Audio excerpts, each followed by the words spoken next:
Sebagaimana sebagian besar gadis-gadis di kampungku, aku sudah tidak perawan lagi ketika berumur 16 tahun.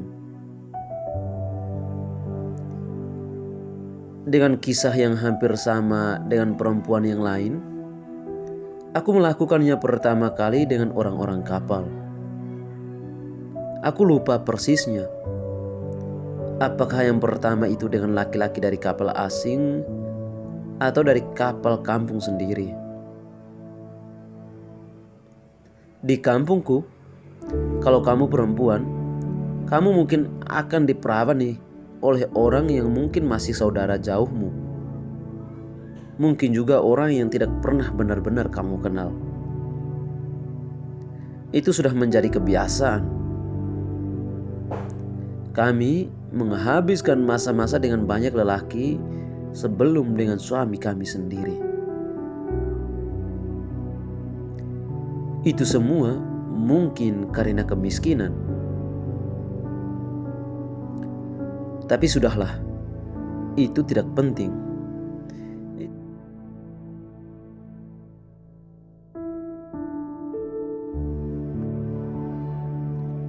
Itu akan menjadi alasan yang akan masuk telinga banyak orang hanya untuk sekadar manggut-manggut. Tapi kami tahu pasti bahwa hati mereka akan tetap menggeleng.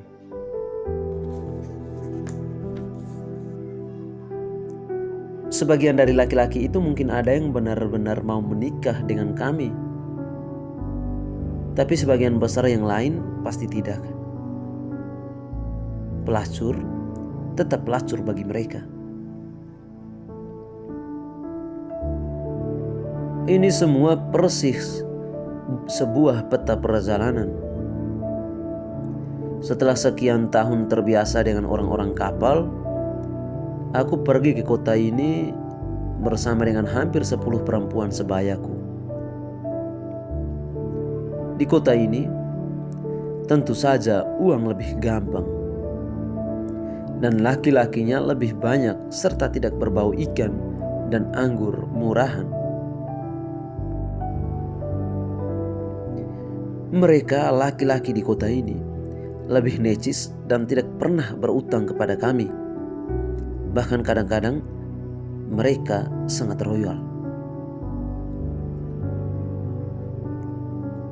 Suatu saat, salah satu langgananku tiba-tiba datang di sebuah malam. Dan begitu kami selesai bermain, ia menggulungkan sebuah jam tangan. Aku kaget sekali, seperti di film saja. Tapi tentu laki-laki itu tidak merayuku. Ia memberikannya dan sudah.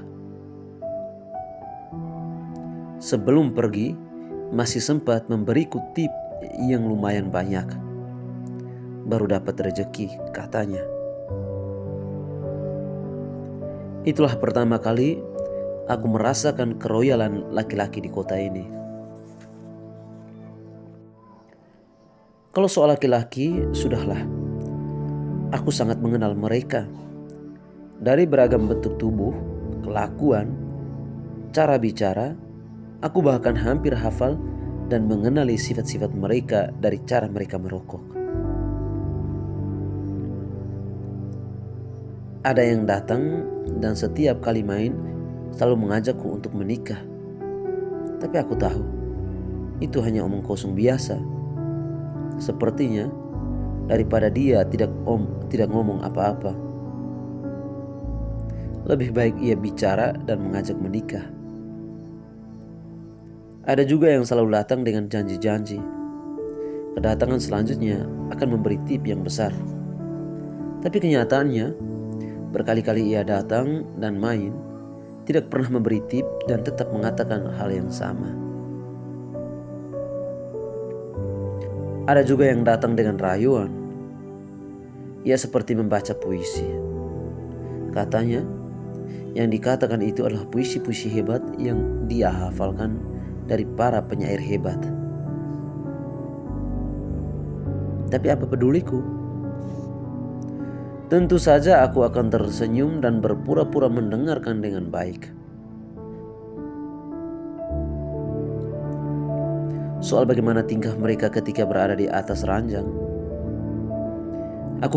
aku pikir itu tidak usah kukatakan. Rasanya tidak patut dan juga tidak begitu penting.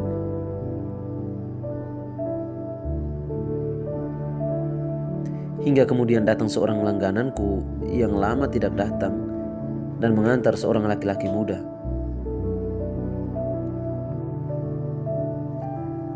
Ia berbisik, "Tolong, dia belum pernah main." Tentu saja aku tidak percaya, tapi aku pura-pura percaya. Hingga kemudian kami masuk kamar dan baru kemudian kulihat wajahnya memucat.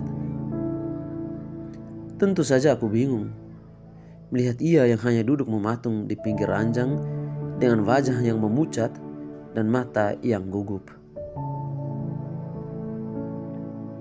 Tapi aku hampir tertawa ngakak ketika pada akhirnya ia bicara dengan suara yang hampir tidak bisa didengar.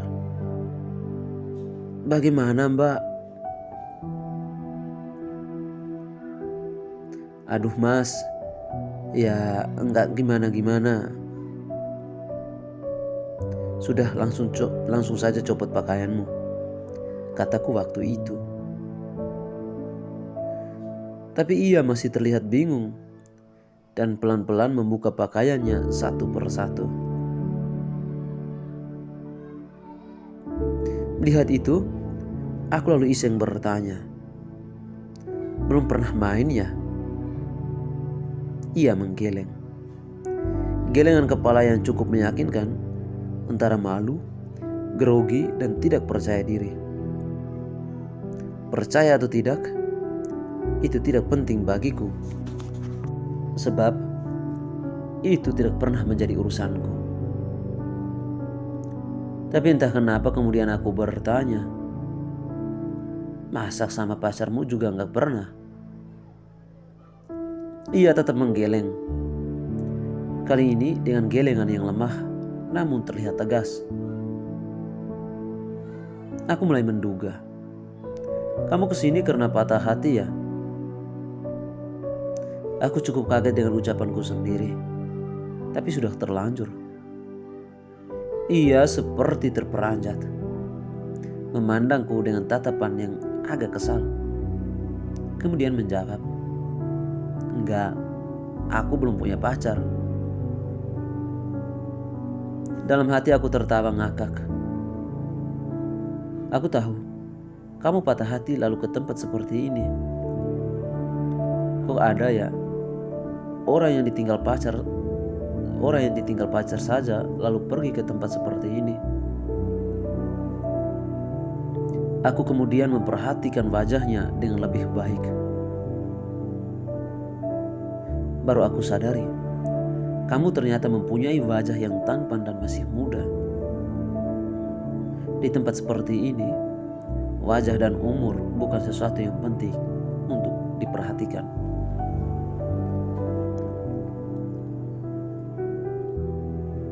"Kamu cakep ya?" Kembali aku kaget dengan kata-kata yang keluar dari mulutku sendiri. Tapi sudah terlanjur. Ia kembali tersentak dan ada warna memerah. Ada warna memerah di wajahnya. Aneh juga laki-laki ini. Dibilang cakep kok malu.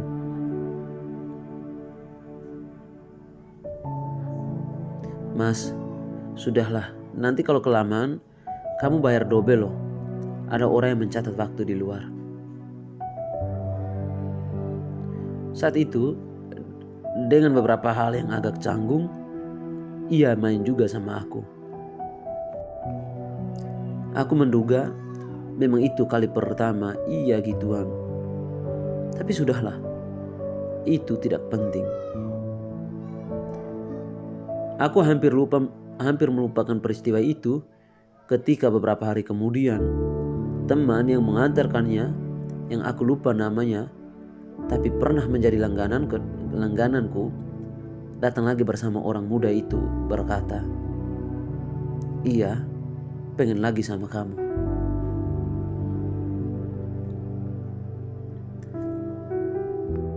Begitu masuk kamar, aku langsung bertanya, "Kamu gak berani datang ke tempat ini sendirian ya? Kok selalu diantar temanmu?" Ia hanya tersenyum, masih dengan lagak malu-malu. Tapi malam itu ia sudah mulai tidak canggung.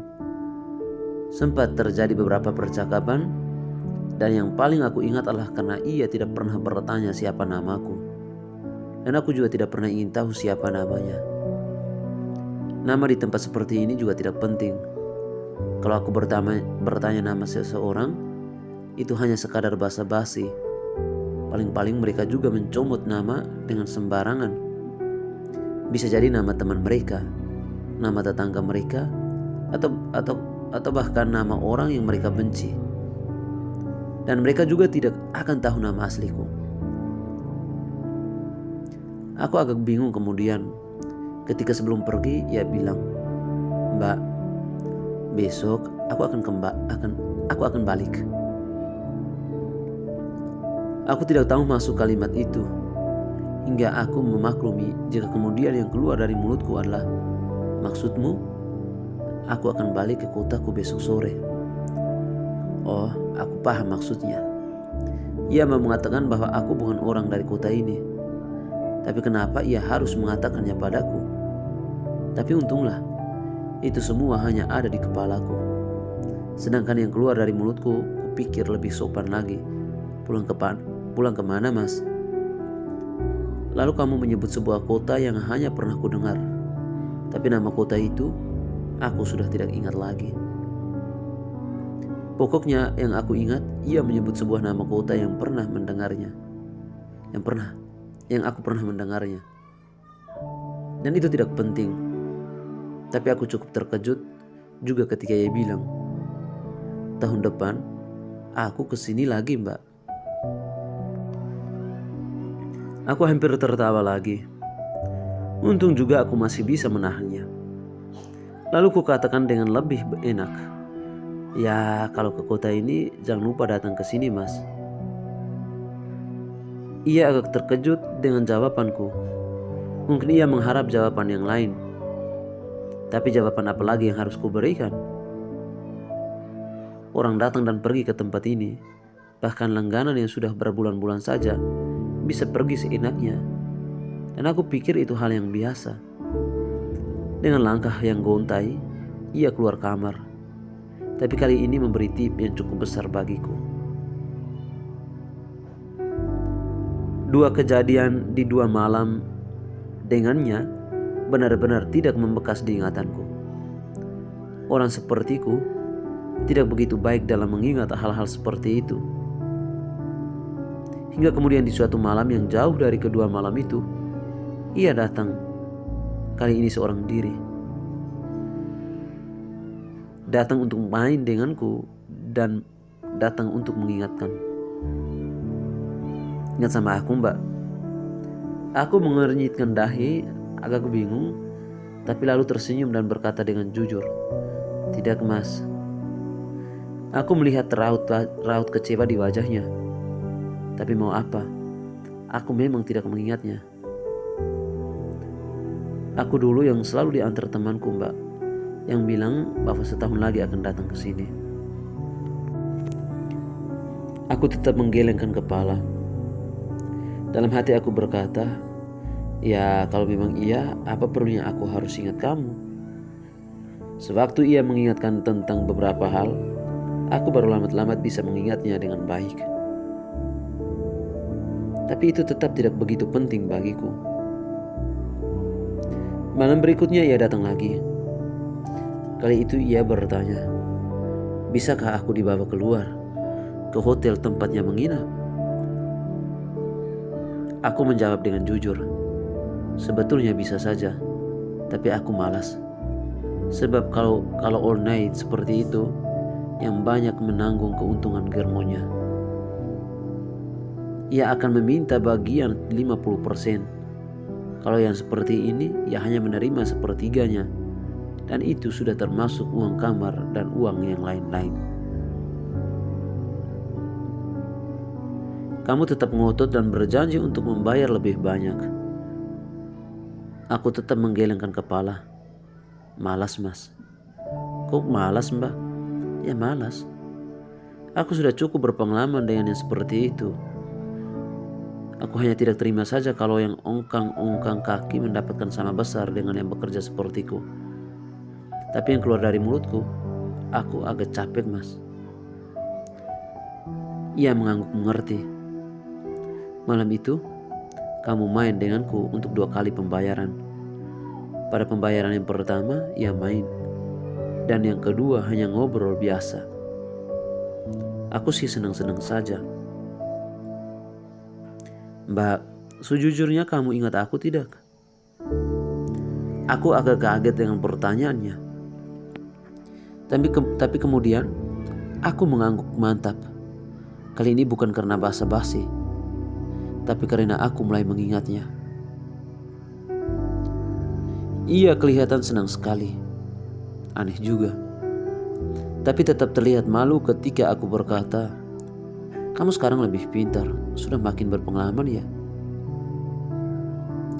5 malam berikutnya berturut-turut ia datang. Dan di malam terakhir ia pamitan seperti dulu. "Mbak, besok aku pulang, tapi tahun depan aku kesini lagi."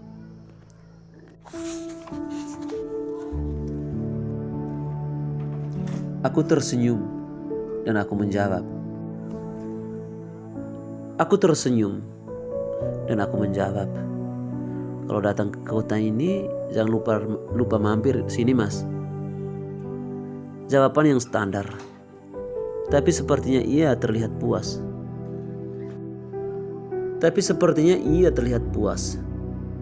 Dan sepertinya aku memang akan mengingatnya jika tahun depan ia datang. Tahun-tahun berikutnya ia memang datang. Tapi tetap saja tidak bisa mengajakku ke penginapannya. Untung saja ia tidak merasa tersinggung dengan penolakanku. Kadang-kadang memang tidak semuanya melulu karena uang. Bahkan hal seperti itu bisa dialami di sini, di sebuah tempat yang sesungguhnya hanya bicara soal uang, pembicaraan yang disembunyikan, transaksi yang diperhalus. Sebenarnya aku tidak begitu berharap banyak jika ia selalu berpamitan di malam terakhirnya ketika berada di kota ini. Aku tidak begitu peduli. Di tempat seperti ini, yang diucapkan oleh mulut laki-laki adalah sesuatu yang lebih baik tidak didengarkan. Jika ia tahun berikutnya memang datang ya bagus. Tidak datang juga tidak apa-apa. Tapi tetap saja yang keluar dari mulutku adalah sesuatu yang mirip pesan. Kalau datang ke kota ini, jangan lupa mampir ke sini. Memang terbukti. Seingatku, beberapa tahun belakangan ia tidak datang. Dan aku juga tidak terlalu peduli. Aku jadi mengingatnya di malam ini karena saat ini aku sedang malas untuk buka kamar. Malas saja. Badanku rasanya tidak enak. Lalu aku menyalakan televisi, mencari-cari acara yang enak untuk melewati malam. Hingga kemudian ketika aku sibuk memindah-mindah saluran acara, aku berhenti pada sebuah acara omong-omong. Acara yang sebetulnya tidak kusukai. Itu ia. Aku ingat persis wajahnya. Dan di televisi itu, ia sedang bercas-cus menganalisa sebuah masalah politik yang aku tidak begitu mengerti. Pantasan ia tidak pernah datang lagi. Ternyata ia sudah mulai terkenal. Hahaha. Aku teringat akan hal-hal lucu terutama di saat-saat pertama ia datang. Aku tidak berharap apa-apa. Tapi boleh saja kan, kalau malam ini aku mengingat persis peristiwa-peristiwa bersamanya yang sebetulnya juga tidak begitu penting bagiku. Dan aku merasa senang dan menang malam ini. Karena aku tahu namanya dan ia tidak pernah tahu namaku.